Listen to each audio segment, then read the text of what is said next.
Hey guys, Jeremy Waddell from theoryofcardiology.com. For this little presentation, we're going to start at page 54 and work through the electrical system of the heart, kind of how it's actually functioning. This is something that unfortunately we have seen a lot of incorrect information kind of just get propagated over and over again. And it's not that anyone necessarily is purposely spreading false information. A lot of it just comes from, at some point, someone kind of dumbed all of this down to make it easier to understand. And when they did, they kind of just dumbed it down to the point that it's not really even accurate anymore. So looking here at this heart, obviously we have the right atrium up here, left atrium over there, right ventricle down here, left ventricle down there. Now, generally speaking, what we see in the normal electrical heart is that depolarization is going to begin up here in this corner at the SA node. Depolarization is then going to head down the atrium. It's going to enter the AV node, which is down here. From there, it's going to enter the His bundle, or the bundle of His, HIS. We're going to enter the His bundle right here. And the His bundle is going to split into a right bundle branch, which is this one over here, and a left bundle branch, which is that one over there. Now, the right bundle is then going to come a little over halfway down the septum, and then it's going to turn and it's going to come out through the moderator band, which is actually this band of kind of muscular tissue here that connects the septum on this side with that lateral free wall way over here. So it's just going straight through the middle of the right ventricle. And so the majority of the right bundle is going to come through there. It's going to get way over here on this lateral wall, and then from there depolarization can pretty quickly move that direction. A little bit of the right bundle continues here and comes on down to the apex, but the bulk of the right bundle comes this direction through the moderator band. If you have not watched the heart dissection from the first chapter, the structural anatomy and physiology chapter, go back and watch that, and specifically look for that moderator band that we can see on dissection. It's pretty easy to spot. Now, the left bundle is a bit more complicated because as the bundle of His comes down, the right bundle took off like that through the moderator band and then kind of spread out down there on the end. The left bundle, though, is much, much shorter, something like that, because it's going to very quickly break into 2 to 3 different fascicles. And fascicle is essentially just a branch of the bundle branch. So the posterior fascicle comes off of the left bundle and very quickly just kind of fans out like this across that posterior wall of the heart. You can see it there. Then we have the anterior fascicle, which is going to come up out of the septum. It's going to come across the anterior wall of the heart. It runs right over the LAD. And so it crosses over the LAD all the way out and hits this lateral wall out here. So that's this one coming in here, right there, going all the way out to hit the lateral wall, much the same way that the right bundle did, but it's going to then spread out there. So if we draw in then kind of the anterior fascicle, it's going to take off like that. Now, some people have a medial fascicle, not everyone, and the medial fascicle can come off of almost anywhere. It's a very diverse anatomical structure. It's different in everybody. It can come straight off the left bundle like that. It could come off the anterior like that. You never really know. But if you look on this image right down here, that's the one that's kind of running right through there. That's that medial or middle fascicle that's just going to come straight down the septum. So notice that off the left bundle, we essentially simultaneously are going to hit the posterior wall, the anterior wall, the lateral wall from that anterior fascicle going out, and the septum. So we picked up there pretty much the entire left ventricle almost simultaneously, except for the inferior wall around the bottom. And all of these are essentially going to eventually reach that inferior wall. If we zoom in up here on just the right atrium, you can see a little better the SA node, which is sitting right here. That's where depolarization is going to start. When it depolarizes, there's going to be some movement of depolarization from there right out into the actual myocardial cells of this right atrium. And so, because remember when earlier we drew in one of the previous presentations, we drew these sheets like this of cells. And remember that when one depolarizes here, that's the trigger or the stimulus telling all the ones around it to go ahead and depolarize. And so whatever cell is touching this SA node, whatever myocardial cell is right there, is going to start depolarizing when the SA node does.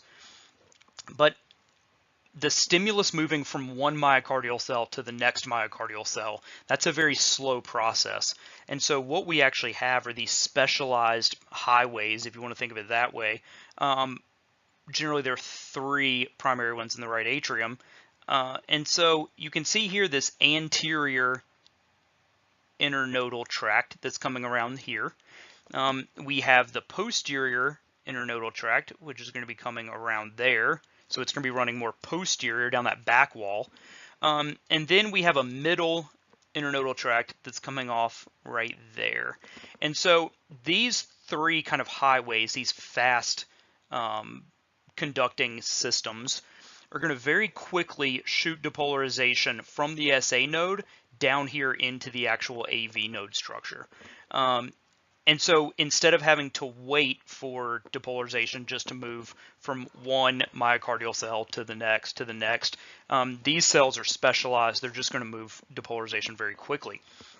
Now, one thing that is often not really talked about in most places is how does the actual left atrium that's sitting right over here, there's that left atrial wall, how does the left atrium actually get depolarized? That's off Bachmann's bundle, which Bachmann's comes off of the anterior internodal tract, so he's right here. He comes up and it runs kind of across the septum. It comes up into the left atrium, and from there it just kind of fans down like that. And so Bachmann's bundle is one of these fast conducting systems. So while yes, the right atrium will start depolarizing first, the left atrium is just slightly behind it because Bachmann's is going to move that depolarization pretty quick for us. Now, the bundle of His is an interesting structure. We typically refer to it as just a single structure. Most books always draw them yellow for some reason. I don't know why. And this is how we always draw the AV node. Now, what this actually represents is the common body of the AV node. If you head more, so keep in mind that here's that tricuspid valve right here in this location. So notice that the common body is just kind of sitting right in there, right kind of against the tricuspid valve where it meets the septum. But if we go further up kind of towards the septum, there is actually an entrance, a fast pathway entrance into the common body. And this one is the faster conducting of the two. So notice over here that, you know, this anterior tract comes off and seems to kind of plug right in to the fast pathway there. The posterior tract is coming off and kind of plugs straight in to the slow path there. So the slow path, if we just come right across and follow along the tricuspid, it's sitting over there. And while these are still those high fast speed conducting pathways, the fast pathway, this side up here, depolarizes much faster than the slow pathway, which is this one down here. So the fast path versus the slow, the fast pathway depolarizes fast, but it repolarizes very slow. The slow pathway is the exact opposite.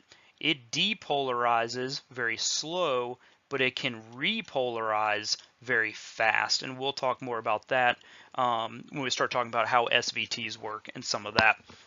But anyways, do take note that the AV node is not just a single structure. There are actually the two very distinct entrances into it. And like I said, that becomes very important when you start learning some of the arrhythmias. Now, coming out of the back of the common body is the bundle of His. And so essentially you just have this giant bundle like this coming out the back.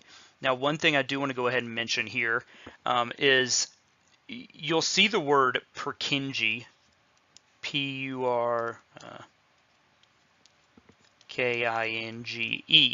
and you'll see Purkinje fibers is what everybody wants to talk about. There was a period of time when we thought that you had a bundle branch that comes down, and then off of that you had Purkinje fibers like that were actually then conducting into the myocardium. What we've actually, though, realized is that's actually not how it works at all. And instead, if you think about the bundle of His as being a big bundle like this of Purkinje fibers, and then at some point we're going to take half of these Purkinje fibers and we're going to break them off like that, and we're going to call them the right bundle. And we're going to take the other group of them like that, and we're going to call that the left bundle.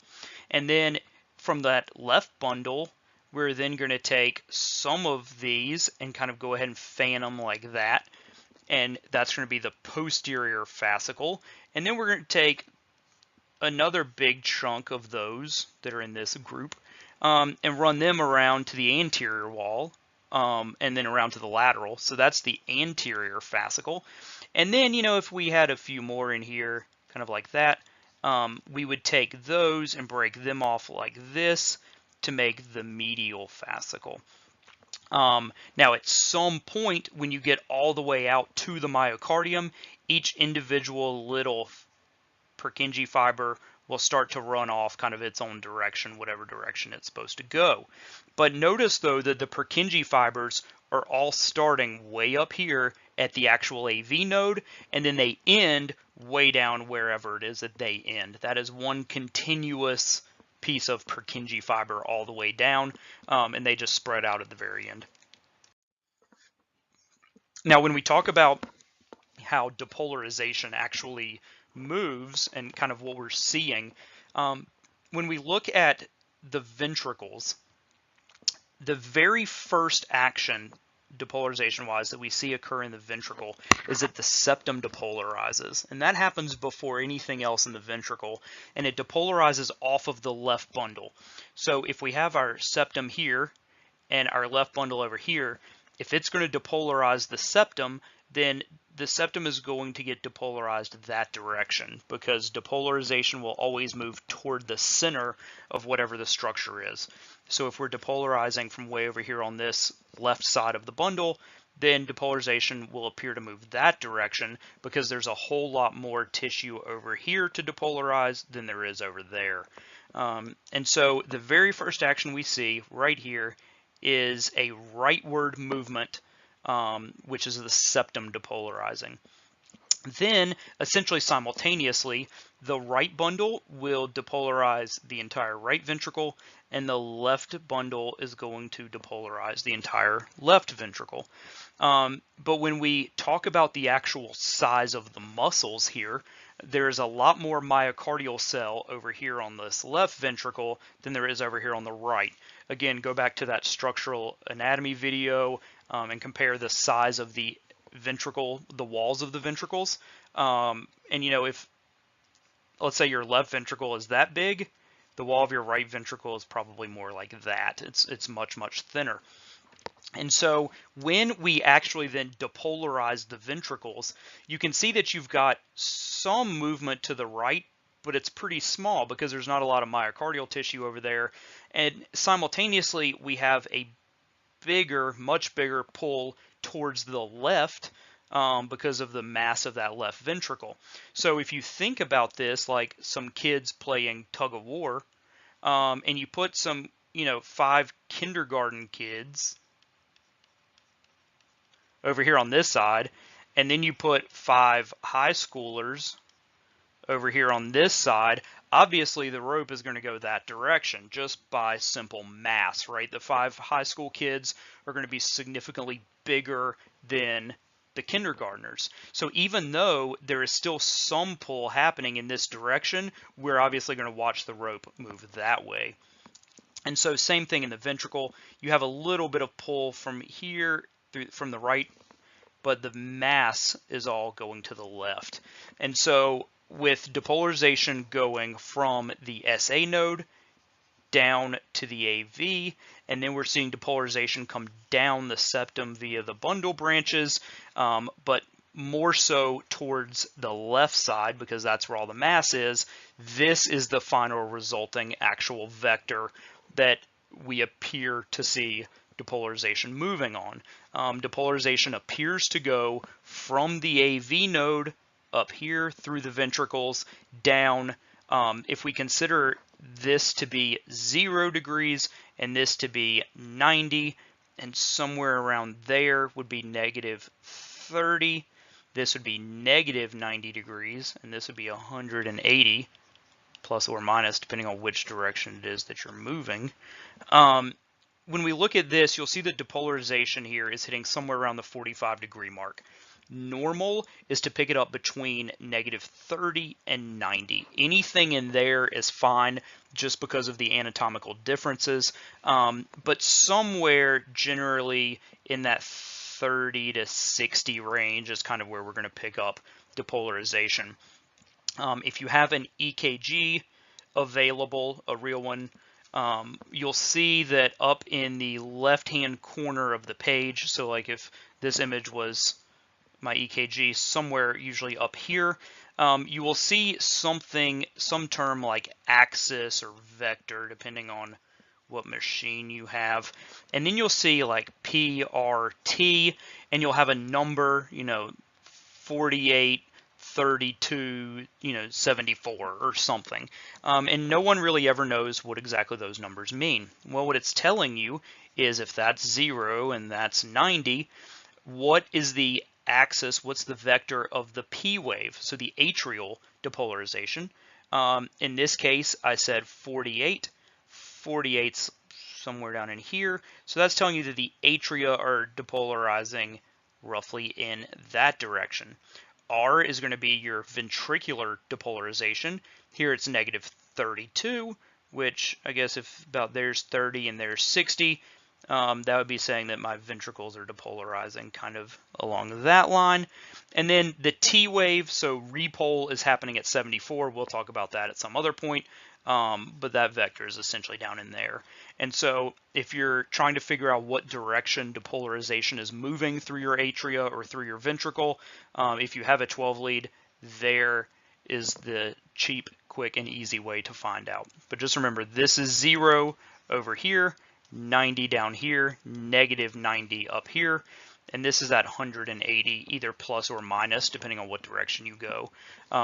If your axis is here at like 100, and it continues to swing around like this, we would say that this person is positive 180 because you can see the direction that they've moved. But if the axis went this way and came around that direction, we refer to it as negative 180 because it came from the negative direction. Another thing along as far as axis goes, this quadrant down here is essentially normal, right? Because between our 0 and 90 is where we'd expect the axis to be. This direction up here is referred to as left axis deviation because depolarization has shifted left of where it should be. And then this down here is known as right axis deviation because you can see that depolarization has shifted to the right. So right axis deviation is an R vector between 90 and 180.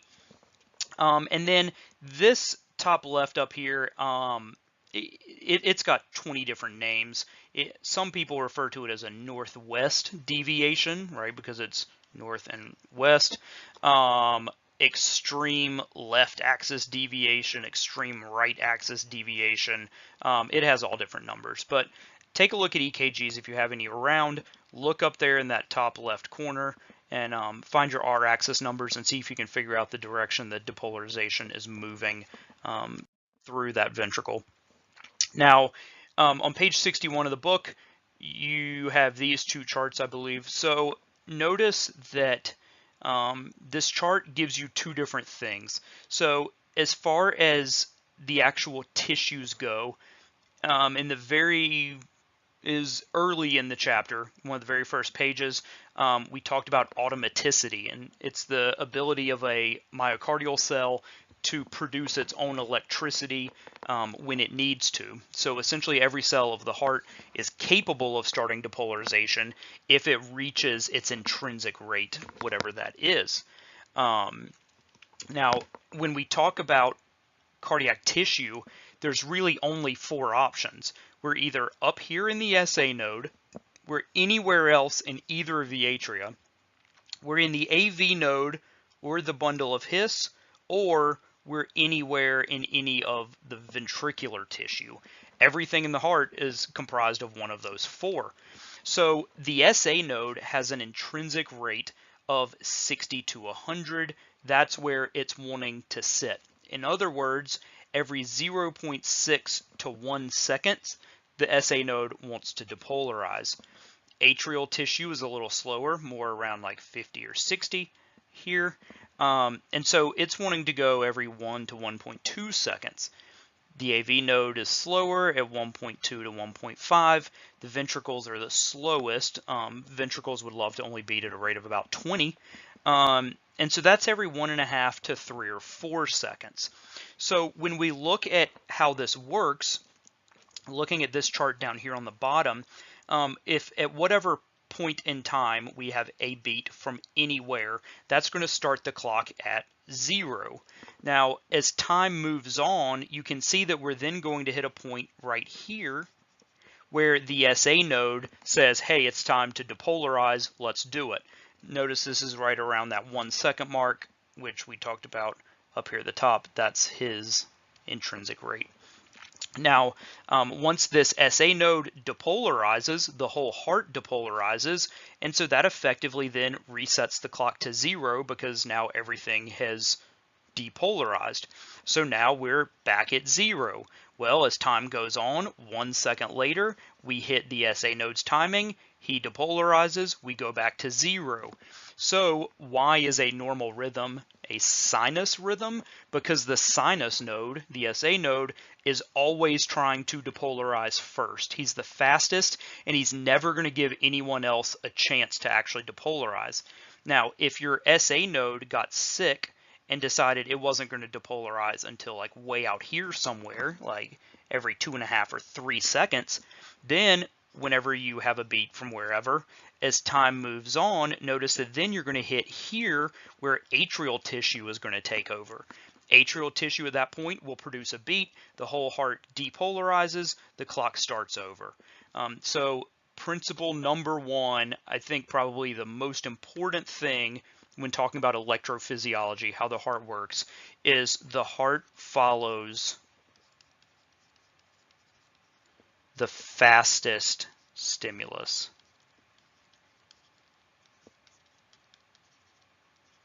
Because no other stimulus ever gets a chance. So why do we all not just throw ventricular rhythms all the time?